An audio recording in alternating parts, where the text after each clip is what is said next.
But the second you're done your pretzels and coffee, if that mask doesn't come back on, virus is going to get you. I don't know what's going on at WestJet, some woke corporate governance or something.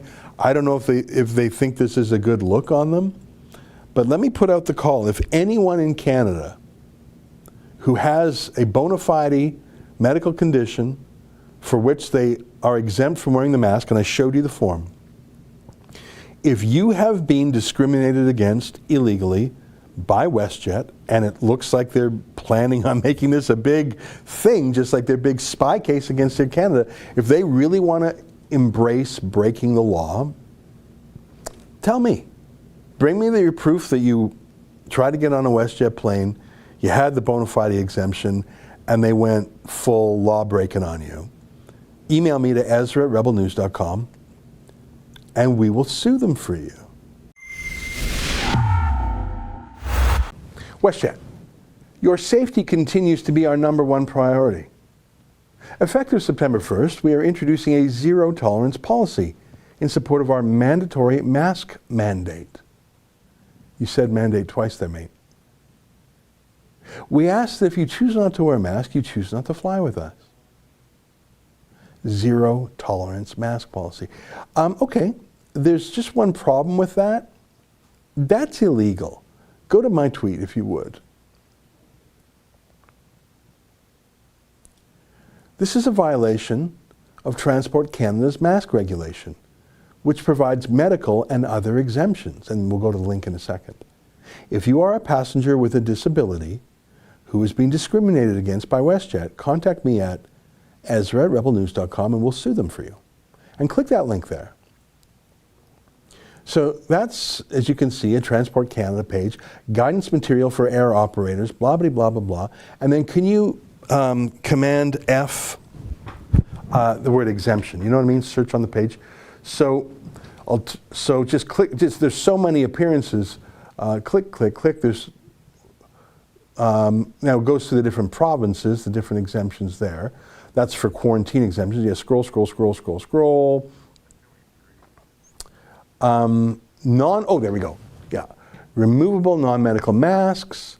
Scroll down a little bit, a little bit, a little bit. Scroll down. Medical certificates. You can get a medical certificate attesting to your condition. So if you have a fever, some people have a high medical temperature, and if they can get a doctor's note saying, I have an elevated body temperature, but it's not COVID-19, let me on the plane. And look at the ones right under that. You see right under that?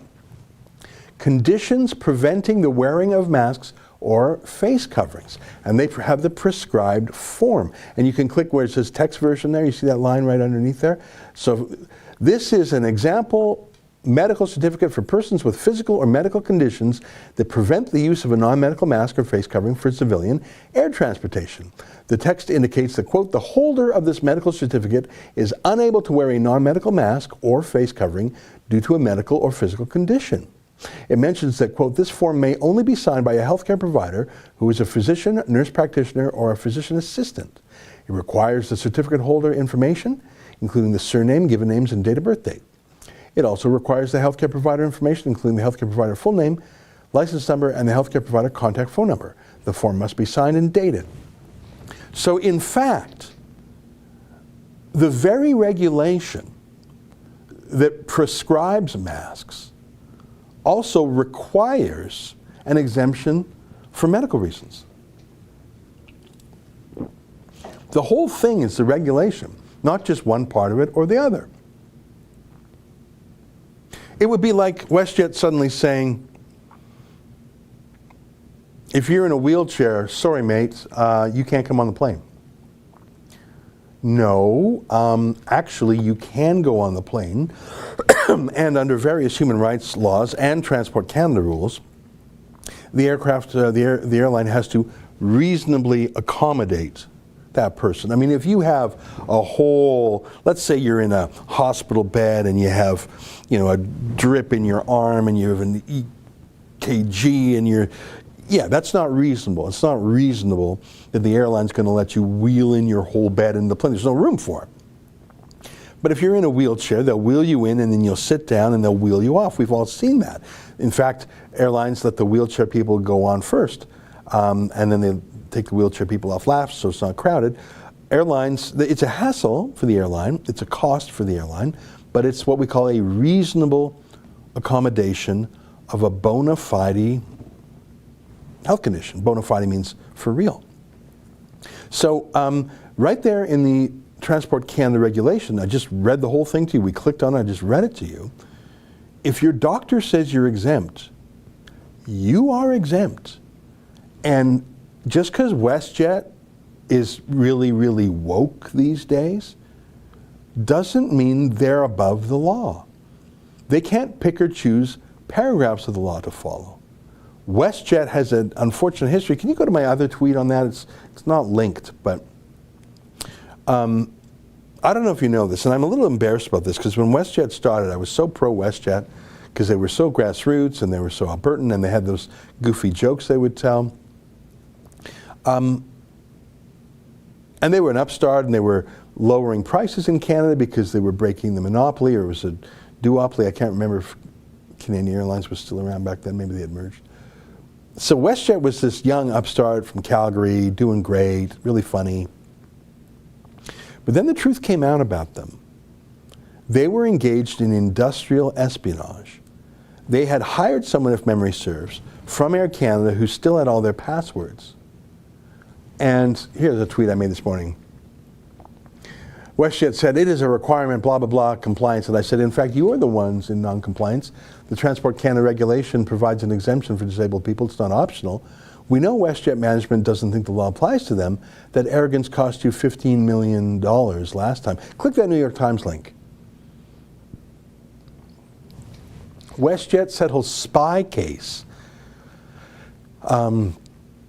with rival Air Canada. And then can you make that little page? Oh, you have to subscribe. Yeah, but you can read the first line there. WestJet Airlines has agreed to pay 15.5 million Canadian dollars to settle accusations of spying on an internal way. Anyway, don't worry about it. People can Google it later. We're out of time anyways. So, yeah, WestJet, which was the underdog and loved pretending they were the good guys, and Air Canada was the bad guys, and they had this really great grassrootsy, lighthearted feeling to them. No, it was a fake. All the way up to the CEO's office, they were in on this spy thing, industrial espionage. They had some illegal access to Air Canada's own internal information, and they would check. What they would do is they would check how many people were flying on Air Canada routes, and then they would either dump seats or move, like they would spy. It would be like having access to your rivals' flight logs and passenger lists. And they did this with the total approval of the corporate management, while they had this outward face that we're the underdog, we're fighting against big bad Air Canada. No, you're a bunch of crooks. And in fact, it resulted in the eventual ouster of the founding CEO. And I think WestJet has a crime problem, a corporate crime problem. I'm not saying they're violent, but it is a corporate crime, which is a crime, of industrial espionage, of I don't know if that's fraud, I don't know the species of crime. Now, keeping someone off a plane is not a crime, like a criminal code crime, but it's a human rights violation under at least the Canadian Human Rights Act, various provincial human rights acts, and probably under Transport Canada guidelines. So I shouldn't say it's a crime, because a crime is a special species of offense. There may be a crime here too, I don't know. But for WestJet to simply say, ta-da, sorry all you disabled people, suckers, you're not allowed on the plane, zero tolerance. Nah, mate, you're not above the law. We went through this last time. It cost you $15.5 million last time you thought you were above the law. You're not above the law. So let me close the show. Oh, by the way, not a single confirmed case of the virus transmitted on flights, which is a bit of a surprise to me because you're locked in this tube. Oh, and by the way, one more thing about flying, and I've flown a bit during the pandemic. You have to wear your mask when you're in line to get on a plane. But then you have to take your mask off so they check your ID. Oh, okay. Then you put the mask back on to get on the plane, but then you take it off to have a drink of water or, peanuts or whatever they give you on the plane. Pretzels. So how is it zero tolerance? If you're serving drinks and snacks on the plane, obviously the mask comes off for that. So that the virus knows not to get you when you're having pretzels and coffee. But the second you're done your pretzels and coffee, if that mask doesn't come back on, virus is going to get you. I don't know what's going on at WestJet, some woke corporate governance or something. I don't know if they think this is a good look on them.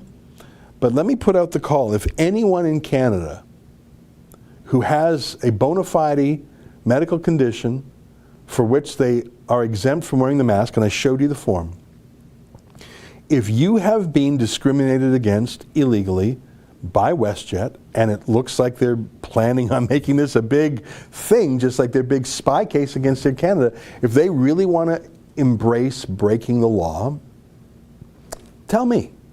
Bring me your proof that you tried to get on a WestJet plane, you had the bona fide exemption, and they went full law breaking on you.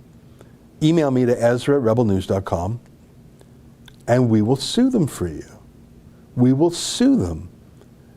And these guys have a track record of breaking the law and thinking the law is for the little people and thinking they're above it. And they have this public face of, we're just friendly WestJet. And behind the scenes, they're spying on Air Canada. And now they're saying to every disabled person, everyone with asthma, everyone with a respiratory issue, you are banned from our planes. Nah, mate, that's not how it works. That's breaking the law, you crook. And maybe they need to hear it from a judge. They avoided a trial in the spying case by paying a $15.5 million penalty. Could you imagine? And their C-suite offices were cleaned out. No one wants a crook to run their company. I just can't believe that this airline is doing this again. But hey, if they are, and if you're someone who is discriminated against, Ezra@rebelnews.com, and we'll take them to court for you. All right, it's 1:06. That's an excerpt from a daily live stream show that I do every day at 12 noon Eastern Time. I talk about the stories of the day, play some fun videos, and most importantly, I take your questions and comments in what YouTube calls a super chat. If you like that, please tune in live. It's way more fun that way. You can join the conversation. And every day at 8 p.m., I have a special produced show with a whole monologue, and I interview guests, and I read my fan mail and my hate mail. You can learn more about both my daily live show and the nightly premium show at rebelnews.com.